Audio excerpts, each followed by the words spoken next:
Hello दोस्तों, स्वागत है आपका बीए हिस्ट्री की फर्स्ट ईयर की क्लास में। दोस्तों, हम पढ़ने वाले हैं यहाँ पे यूनिट फर्स्ट इकाई प्रथम। उसमें पढ़ने वाले हैं भारतीय चिंतन की परंपरा। सबसे पहले हम देख लेते हैं कि क्वेश्चन किस प्रकार से आता है। तो आइए हम क्वेश्चन की तरफ बढ़ते हैं। तो क्वेश्चन आता है, भारतीय चिंतन की परंपरा पर एक लेख लिखिए। भारतीय चिंतन की परंपरा की विवेचना कीजिए। तो हम इसको किस प्रकार से लिखेंगे हम ये देख लेते हैं। थोड़ा सा डिस्क्रिप्शन दे। भारतीय चिंतन की परंपरा।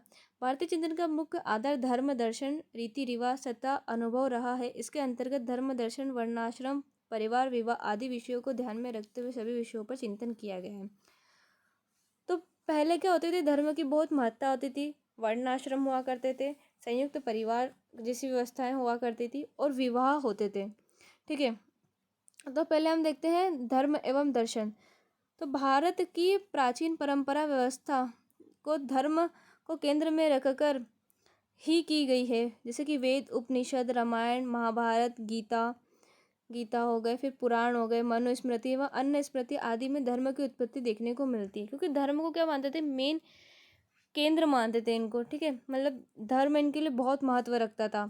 फिर होते गीता के अनुसार मानवीय आचार का सार तत्व निस्वार्थ कर्म, तथापि इन अभिव्यक्तियों में धर्म का प्रभाव तथा धार्मिक पृष्ठभूमि से स्पष्ट रूप से देखने को मिलता है। कि तथापि आज भी इन्हीं की सहायता से लेकर हम उसे ठोस पृष्ठभूमि की रचना करते हैं, जिसके आधार पर संयुक्त परिवार प्रथा मतलब एक साथ रहते हैं, और वर्ण व्यवस्था, कर्म का सिद्धांत, गांव पंचायत, पुरुषार्थ, धर्म आदि विषयों पर वैज्ञानिक विश्लेषण एवं शोध कार्य किए जाते हैं।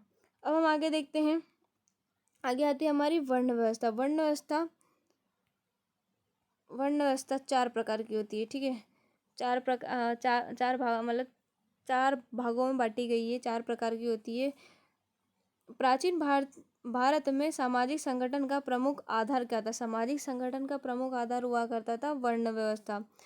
पुरुष अर्थात ब्रह्मा के मुख यानी मुंह से एक शरीर की रचना की गई यहाँ पे।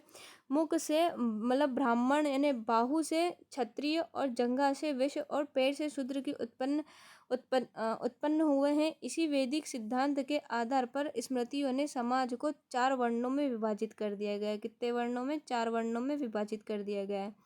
अगर देखते हैं, मनु ने प्रत्येक वर्ण के कार्य को भी निश्चित कर दिया गया। उनका क्या कार्य था ये भी उन्होंने बता दिया है। देखो, ब्राह्मण की उत्पत्ति मुख से हुई है, तो उसका काम क्या हुआ? बोलना हुआ, शिक्षा देना हुआ, यज्ञ करवाना हुआ।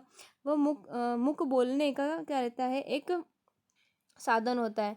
इसलिए ब्राह्मण का अर्थ मतलब क्या करता है? अध्ययन करना, कार्य अध्ययन करना, शिक्षा देना, पाठ पूजा और यज्ञ कराना आदि काम होते थे, जिससे वेदों की रक्षा हो सके। बाहु मतलब क्या होता है? बाहु यानी क्या होती है? भुजाएं।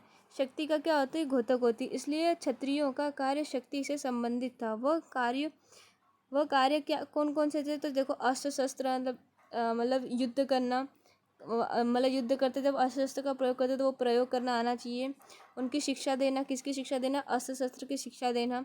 सेवा के कार्य करना, जीवन और धन की रक्षा करना, जिससे समूची राज्य व्यवस्था कायम रह सके। ठीक है, आगे बढ़ेंगे। इस प्रकार वैश्य का कार्य कृषि करना, व्यापार करना आदि था। पैरों से उत्पन्न होने के कारण शूद्र का कार्य उपयुक्त तीनों की सेवा करना था। पहले कौन थे? पहले मतलब क्या करते थे? ब्राह्मण क्या करते थे? यज्ञ कराते थे और उसकी शिक्षा देते थे।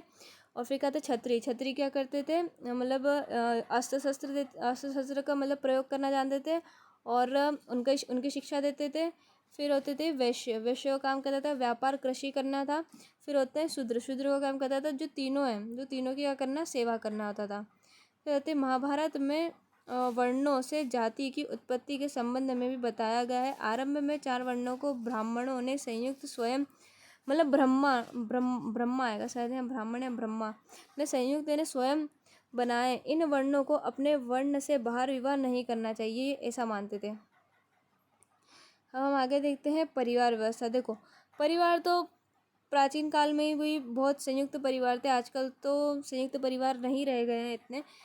तो परिवार को प्राचीन काल से ही समाज की एक अति महत्वपूर्ण संस्था के रूप में स्वीकार किया गया है। इसके महत्व का अनुभव करते हुए वैदिक युग में देखो, जैसे ही शिक्षा समाप्त होती थी, जैसे कि स्नातक हो गया, तो हिंदू समाज में क्या होता है? मनुष्य का विकास उस समय तक नहीं माना जाता तब तक उसे क्या ना हो जाए?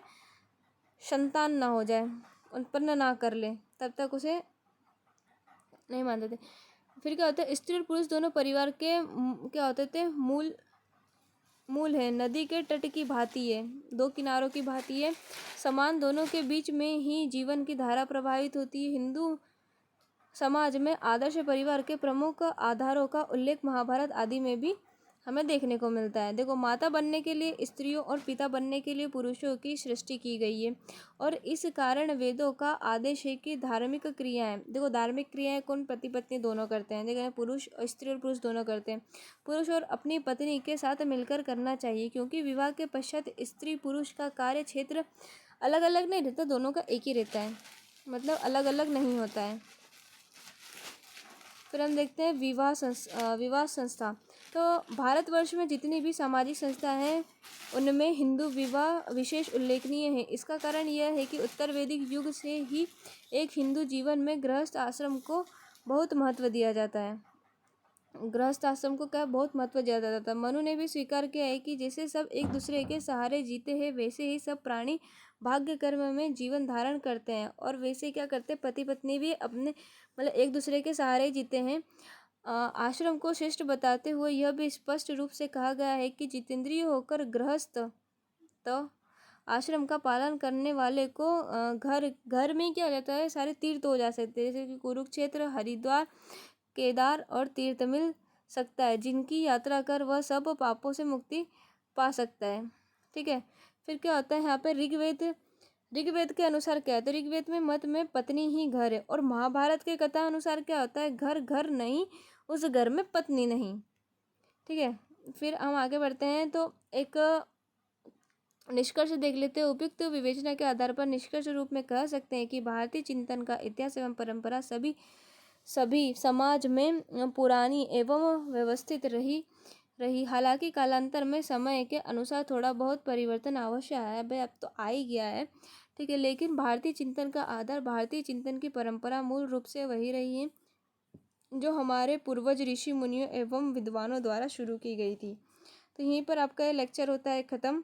So thank you so much for watching this video. और वीडियो अच्छा लगा हो तो लाइक कर देना। ऐसे ही हम आगे की सारे चैप्टर करते जाएंगे और ये पूरा हिस्ट्री का चैप्टर, मतलब हिस्ट्री का जो सिलेबस है वो भी हम ख़त्म कर लेंगे।